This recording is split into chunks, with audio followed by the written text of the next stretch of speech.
So you're ready to make the jump to the regional airlines and get your first airline pilot job. But how do you choose which regional to pick? It's different for everybody.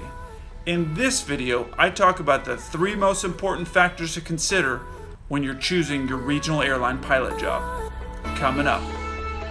963 heavy, sliding 190, maintain 10,000, runway 18 left, clear for takeoff. Hey crew, what's going on? Welcome back. If you're new to the channel, my name's Kelsey. I'm a 747 pilot.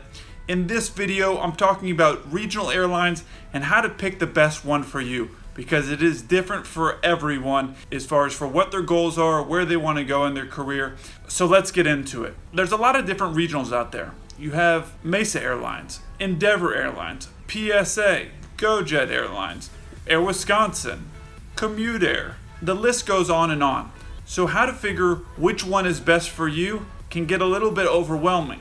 It's not all about pay. It's not all about flow. It's not about one thing in particular. I'm going to cover 3 things that I think are the most useful for you that will help you as far as for making your decision. So these 3 things are really in no particular order. They're just the 3 things that you should really take into consideration when you're picking your regional. The first thing is your commute time. Look at the different bases that each regional have, where you're living now, where you'd be happy living, and the time that it would be to get to those different bases. If you can avoid commuting to work, it is going to make the quality of your life significantly better.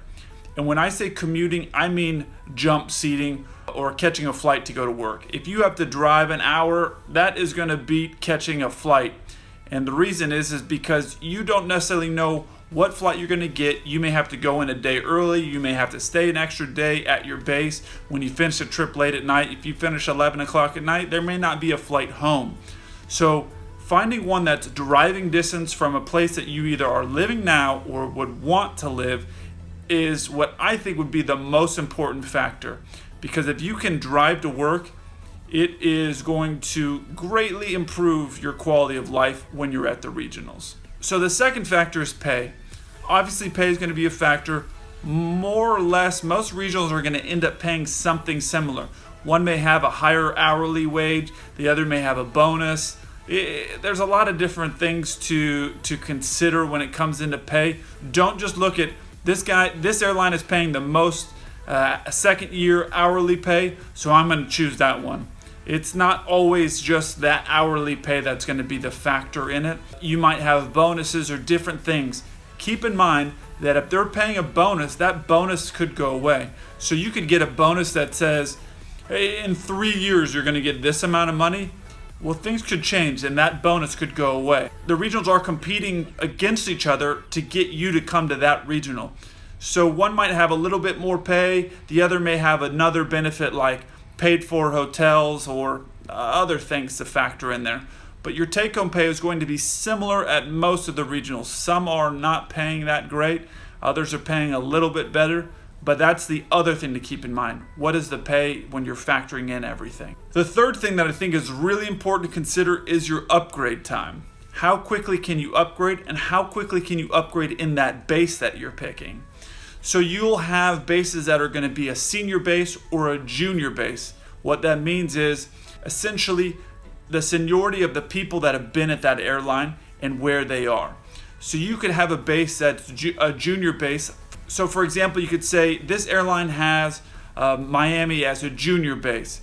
And that means that not a lot of the senior guys are at that base, which means you could go there and upgrade relatively quickly and hold that base of Miami. You could have Miami be a senior base, and what that means is it may be a very old base at that airline, so you have a lot of guys that have been there for a long time who are at that base, and to upgrade there maybe 3 or 4 years before you can upgrade at that base. Now keep in mind, that number is always changing. You're having people leaving, you're having some guys that are retiring. The seniority at a base may change, but that's something definitely to keep in mind when you're weighing out everything, is what is the seniority at that base and the upgrade time at that base. The reason upgrade is so important is because a lot of times when you're trying to go to your next step in your career, they want to see that you've upgraded to captain, and usually they're going to want to see at least 1,000 hours of turbine PIC captain time. 121 captain time. So having that ability to upgrade and move on in your career is important. So factor that in as well. The regional airlines right now are creating something called flow. And that flow basically means you have a guaranteed interview or a guaranteed job at a larger airline if you spend X number of years with them, and that number is always changing. That number of years is always changing. The one thing that I'll advise you to is some advice that I got when I was early in my career was never chase a flow. And the reason is because a flow can stop at any time. I've flown with guys when I was at the regionals that had spent 12 or 13 years chasing a flow to American, as an example. And they had spent a lot of time of their career waiting and hoping that that door was going to eventually open. Now, in today's market, things are definitely different. That flow is definitely happening quicker. But as I always talk about, is things can change from one day to the next.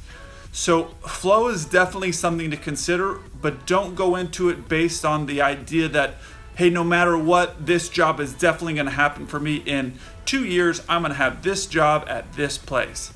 The other thing to consider with flow is that sometimes you can get to that airline that you want to go to quicker outside of the flow.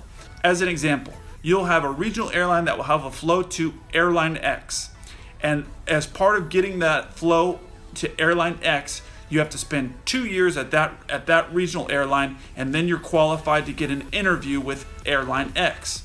Now, Airline X may be requiring only 2,000 hours of total time and maybe 1,000 hours of turbine time, just as an example. You might be better to go to a different regional airline, spend a year there, get some 121 airline experience, and then apply and go to that Airline X because you're not in that flow.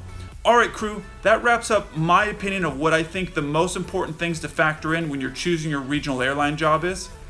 In the comment section below, let me know what is the most important factor that you're considering when you're choosing your regional airline job. I look forward to hearing from you. Until then, keep the blue side up.